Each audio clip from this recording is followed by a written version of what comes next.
Hi there, it's me Audrina here for the very last chapter of Where Did Your Heart Go by me. Now it's quite a sad day and it's a little bit of a long chapter, so I'm going to split it into two parts. So this is chapter 70, part 1. I can't believe it's our last dance already, Charlie said. Today has flown by.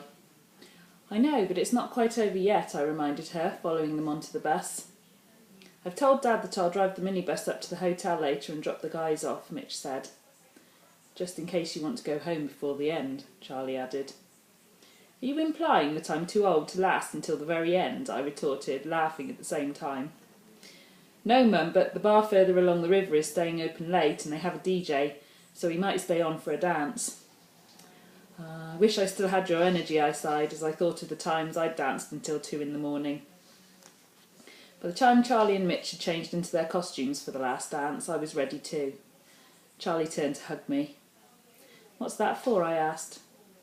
Because I love you, and I'm happy about you and James, she said, her eyes shining bright. We'll never forget about Dad, I said. Never, she replied, before grabbing Mitchell's hand in hers as they made their way to the dance floor. As I crossed to the side of the stage, I saw Sarah and Chris and waved. Sarah gave me a wave and a smile, and I knew she was happy for me. Stepping onto the stage to join Mark, Ian and Paul, we all acknowledged the crowds before us. I could feel the excited anticipation in the air at the thought that Rick Astley would be appearing in a matter of moments. Thanks everyone for coming and supporting us today, Paul said. We've raised over £8,000 for the hospital here, and I can't think of a better cause, Ian added, joining in with the claps and cheers that echoed between the trees and the river's edge. The night is still young and we still have a couple of things to cover, so firstly let's watch our dancers for one final time. Charlotte Eden, Mitchell Cook and their groups will leave you with the iconic dance from Dirty Dancing, Mark announced. Let's hear it for them, and as I can't agree more with the sentiments of the song, today has been the time of our lives, Paul commented. The spotlight pinpointed Charlotte, stood in the centre of the dance floor as the melody started to fill the air. The light had just started to fade as the sun sank into the surface of the river beyond, casting reds and oranges over the calm ripples of the River Wye. Castley stood at the other side of the stage from us and watched the best performance of the day so far. The crowd stood or sat in stunned awe at the sight of Charlotte and Mitchell as they danced together across the floor. And the spotlight picked Charlie up as a couple of the guys from the group lifted her across part of the floor, before she ran the short distance and flew into Mitchell's awaiting arms.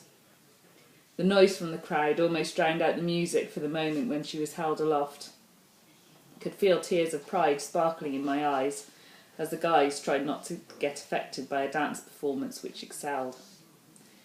When Charlie touched the floor again, the music spoke to the audience as people danced along and the guys and girls joined in to create the final spectacle.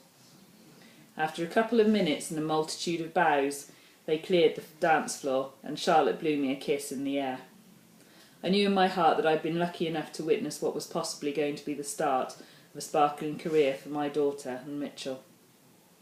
For some of you, the wait for Rick Astley is nearly over, but we have one more thing to do this evening, Paul said. I realised that Ian had disappeared from the wings of the stage as Paul called me over to the centre. Stephanie, our favourite female DJ, come here. Only female DJ, someone shouted from the crowd. Paul nodded and laughed. Yes, that too. Well, Stephanie's been single for far too many years to count, and a few weeks ago our radio station started to get requests for her on a daily basis from a secret admirer. The audience started to whistle and cheer their approval. Well, tonight, ladies and gentlemen, boys and girls, we have found the mystery man we hope has started to steal Stephanie's heart with his great choice of music. Paul stopped to take a pause as the clapping and cheering began again. Are you ready to meet him? Paul asked the crowd. They all screamed, yes! Stephanie, are you ready to meet him? Paul said as he turned to me. Yes, I think so, I replied. As Mark gave Ian the nod, I watched and waited in silence. It was almost as if the audience were holding their breath. Then I saw James behind Ian and started to grin. I think it's going well, Paul said. Stephanie is smiling. With Paul standing between us, I watched as James stepped forward and handed me a bouquet of pink roses. The crowd went wild, and Paul had to wait before he could say anything else. For those of you who are old enough, I officially feel like Cilla Black on Blind Date, standing between these two, he said, motioning to each of us. I saw James wink at me and I grinned back. Ian stepped forward and handed Paul a clipboard with some notes scribbled on it. So I think everyone deserves a little background on our blind date couple before they head off into the sunset together, he said, as he turned to James. So, what's your name and where do you come from? And why do you want to go on a date with our Stephanie? Paul said. My name is James and I'm from Warwickshire, but originally from Ross-on-Wye, about 24 years ago. He paused to look at me again. I could see he was trying to decide what to say to the date question. I nodded across at him.